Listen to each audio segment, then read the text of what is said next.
जय हिंद दोस्तों, जैसा कि क्लास 10 का जो कि आपका रिवीजन टेस्ट है बस 2020-21 के लिए सब्जेक्ट है साइंस क्लास 10 के लिए। इस वीडियो में आपको फुल सॉल्यूशन प्रोवाइड कराया जाएगा, तो वीडियो में लास्ट तक जरूर बने रहें। ठीक है, तो चलिए देख लेते हैं।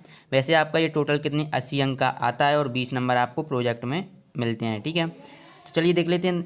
पहला दिया है कि सही विकल्प चुनना है आपको। देखिए क्या उसमें आपको एक रिएक्शन दी हुई है, आयरन जब कॉपर सल्फेट से क्रिया करती है तो आपको क्या आयरन सल्फेट बनता है और कॉपर बनता है। ठीक है, तो ये आपको बताना है कि ये क्रिया किस प्रकार से हुई है। ठीक है, तो ये क्रिया चलिए यहाँ पर बता देता हूँ मैं। तो ये क्रिया आपको क्या विस्थापन क्रिया आपको यहाँ पर कर लेना है। ठीक है, तो ये कौन सी है, विस्थापन क्रिया। चलिए इसके बाद नेक्स्ट देख लेते हैं। दूसरा है कि निम्न में से कौन प्रबल अम्ल नहीं है। ठीक है, देखिए सल्फ्यूरिक अम्ल को तो अम्लों का राजा कहा जाता है, तो ये तो है, तो ये तो सही बात है। हाइड्रोक्लोरिक अम्ल ये भी प्रबल अम्ल है, और जो कि नाइट्रिक अम्ल है HNO3 ये भी अम्ल है, लेकिन ये प्रबल अम्ल नहीं है। तो आपका ये वाला ऑप्शन सही हो जाएगा क्योंकि वह नहीं पूछ रहा है। ठीक है, तो ये भी अम्ल है, ये भी अम्ल है और ये तीनों प्रबल अम्ल है, तो ये वाला आपका करेक्ट आंसर हो जाएगा।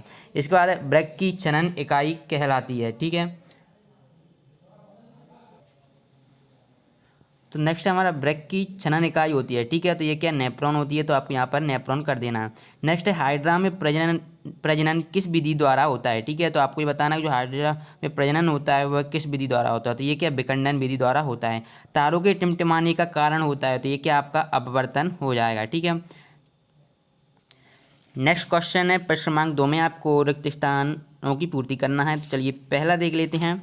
गोली दर्पण की फोकस दूरी उसकी वक्रता त्रिज्या की आधी होती है। ठीक है, आधी आपको यहाँ पर लिख देना है, आधी होती है। ठीक है, इसके बाद पौधों में खाद्य पदार्थों का स्थानांतरण ऊतकों द्वारा होता है। तो आपको बताना जो पौधों में खाद्य पदार्थों का स्थानांतरण होता है कौन सी ऊतकों द्वारा होता है, तो ये फ्लोएम ऊतक होते हैं उसके द्वारा होता है। ठीक है, इसके बाद क्रेब्स चक्र क्रिया के अंदर पूर्ण होती है, तो ये क्या आपको माइटोकॉन्ड्रिया के अंदर होती है, जैसे हम कोशिका का ऊर्जाघर भी कहते हैं। ठीक है, इसके बाद मेढक के हृदय में कक्ष होते हैं। ठीक है, तो मेढक के हृदय में ओनली 3 कक्ष होते हैं। ठीक है, इसके बाद लोहे में जंग लगना क्रिया का उदाहरण है, तो ये क्या संचारण क्रिया होती है। बहुत ही इंपॉर्टेंट क्वेश्चन है, संचारण किसे कहते हैं, अच्छी तरीके से कर लेना आप।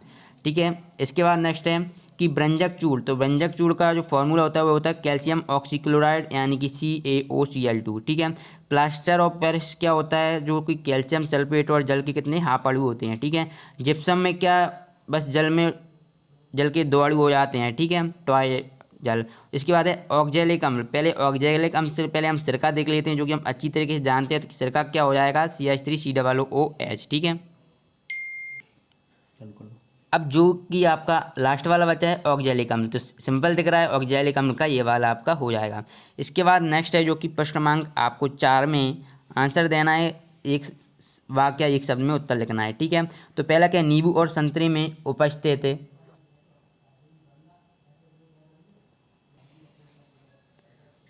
ठीक है, तो अम्ल का नाम आपको लिखना है, तो ये कौन सा अम्ल होता है, ये होता है आपका सिट्रिक अम्ल। ठीक है, तो यहाँ पर आपको लिख देना है सिट्रिक अम्ल।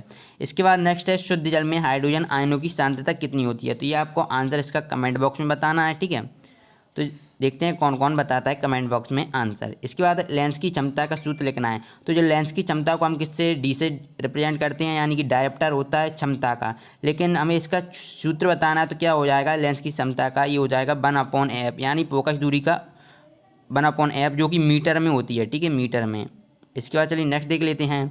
दर्पण सूत्र लिखना है, तो दर्पण सूत्र होता है 1/f बराबर 1/u प्लस 1/v। ठीक है, ये आपका दर्पण सूत्र होता है। इसके बाद है प्लेन एरिया में प्रजनन की विधि का नाम लिखिए, तो ये जो विधि का नाम है वो अलैंगिक विधि है। ठीक है, तो यहाँ पर आपको अलैंगिक विधि लिख देना है। ठीक है, ये क्वेश्चन है, इसको आप अच्छी तरीके से कर लीजिएगा। इसके अगर इन क्वेश्चंस की भी आपको आंसर चाहिए तो आप हमें कमेंट बॉक्स में बता सकते हैं, और इस वीडियो को लाइक जरूर करें, अपने दोस्तों के साथ शेयर भी करें। ठीक है, क्वेश्चन देख लेते हैं, कुछ इस प्रकार से हैं, बहुत ही सिंपल क्वेश्चन है।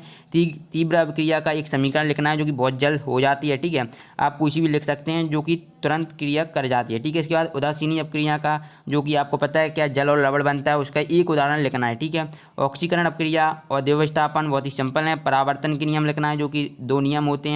ठीक है, इनके आंसर चाहिए तो आप हमें कमेंट बॉक्स में बता सकते हैं। ठीक है, इसके बाद पूर्ण आंतरिक परावर्तन क्या है, ये भी इंपॉर्टेंट क्वेश्चन है। आप अगर क्लास 12 में आएंगे तो भी आपको ये क्वेश्चन मिलेगा।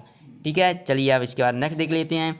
प्लाज्मा क्या है, एंजाइम क्या होते हैं। ठीक है, बहुत ही ज़्यादा इंपॉर्टेंट क्वेश्चन है आपके पास 2000, जैसे कि आप देखिए ये आपका क्या ओनली रिवीजन टेस्ट है, बस इससे आपको इसी में जो कि आपको MP बोर्ड के द्वारा ये प्रोवाइड कराया जा रहा है। इनमें से अधिकतर क्वेश्चन आपके जो आप बोर्ड परीक्षा देंगे उसमें पूछे जाएंगे, तो इन क्वेश्चंस को आपको अच्छी तरीके से कर ही लेना है, ठीक है। इसके बाद है हमारे शरीर में बस डाउटनेट बच्चों, अब किसी भी सवाल में अटक गए हो या फिर सॉल्व नहीं हो पा रहा है, बस उसकी फ़ोटो लेना, उसे क्रॉप करना और 5 सेकंड के अंदर आपको क्वेश्चन का वीडियो सॉल्यूशन मिल जाएगा। फिर चाहे आपका क्वेश्चन होमवर्क का हो, CBSE बोर्ड का हो, बिहार बोर्ड का हो, महाराष्ट्र बोर्ड का हो या फिर किसी अदर स्टेट का हो, चाहे IIT, GMAINS, नीट, क्लास 6 से 12 सवाल, इन सभी सवालों का जवाब मिलेगा डाउटनेट ऐप पर। या फिर कोई भी सब्जेक्ट हो, फिजिक्स, केमिस्ट्री, मैथ, बायोलॉजी, इन सभी सवालोों का जवाब मिलेगा डाउटनेट ऐप पर। साथ ही क्लास 9 से 12 के बच्चों के लिए चल रही है इंग्लिश और हिंदी में लाइव क्लास, यानी अब पूरी पढ़ाई होगी डाउटनेट ऐप पर।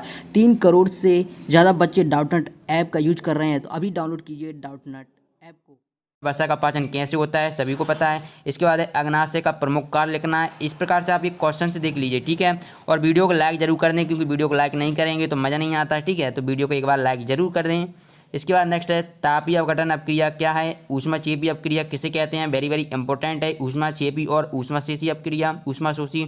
इसके बाद है रेखीय आवर्धन से क्या है स्पष्ट कीजिए।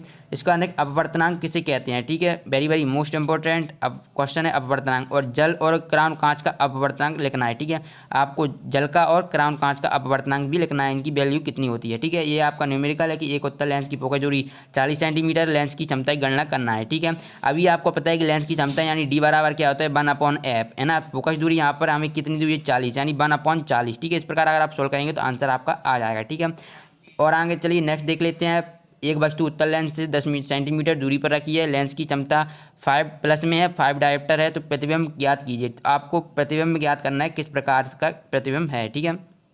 सॉरी, प्रतिबिंब की दूरी ज्ञात करना है, ठीक है। कितनी दूरी पर जो प्रतिबिंब आपका बन रहा है, उत्तल लेंस आपका एक दिया हुआ है लेंस, ठीक है। इसके बाद प्रकाश संश्लेषण से आप क्या समझते हैं, इसका समीकरण लिखना है। प्रकाश संश्लेषण बहुत ही इंपॉर्टेंट है, आपने 8th क्लास में भी पढ़ा होगा। इसके बाद पौधों में उत्सर्जन तंत्र अधिक विकसित नहीं होता क्यों, मनुष्य की नर जनन तंत्र में विषण का कार्य लिखना है। अथवा पूछा गया था अमीबा में देवखंडन का सचित्र वर्णन करना है।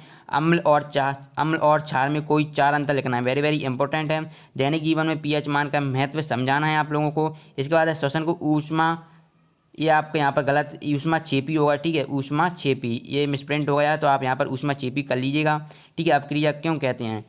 इसके बाद नेक्स्ट है तेल एवं वसा युक्त खाद्य पदार्थों को नाइट्रोजन से प्रभावित क्यों किया जाता है। इस प्रकार आप ये देख लीजिए, इन क्वेश्चंस को आपको अच्छी तरीके से कर लेना है। ये वेरी वेरी इंपॉर्टेंट क्वेश्चन है आपके एग्जाम की दृष्टि से, ठीक है। तो आई होप कि आपको ये आप क्वेश्चन अच्छी तरीके से कर लेंगे। वीडियो अच्छे लगे तो एक बार से फिर से बोल रहा हूँ, वीडियो को लाइक करें, चैनल को सब्सक्राइब भी कर लें। इसकी PDF डाउनलोड करना चाहते हैं तो लिंक है डिस्क्रिप्शन बॉक्स में, या आप गूगल पर SKT सर्च कर सकते हैं, वहाँ पर इस PDF आपको मिल जाएगी, ठीक है। धन्यवाद।